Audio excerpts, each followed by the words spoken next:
প্রতিটা ধনী ব্যক্তি কার থেকে ভয় পায় জানো?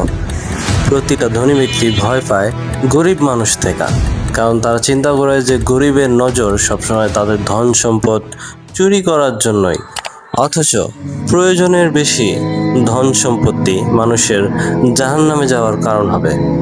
তুমি একটু চিন্তা করে দেখো যে যদি আল্লাহ তোমাকে এই ধন সম্পত্তি বা ভোগ বিলাসিতার জন্যই দুনিয়াতে পাঠাইতেন, তাহলে কেন আল্লাহ জান্নাত তৈরি করছেন?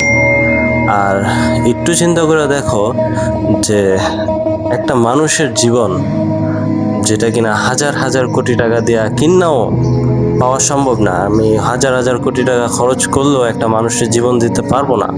তো এই জীবনটা কি শুধুমাত্র এই টাকা ইনকাম আর এগুলা ভোগ বিলাস করার জন্যই আমাদেরকে দেওয়া হয়েছে? মানে আমাদের জীবনের মূল্য কি এত কম? অবশ্যই না।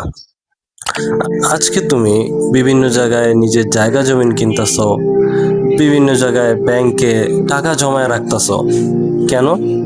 কারণ কি বলে যে তুমি ভোগ বিলাসিতা করতে চাইতেছো, এই জন্য।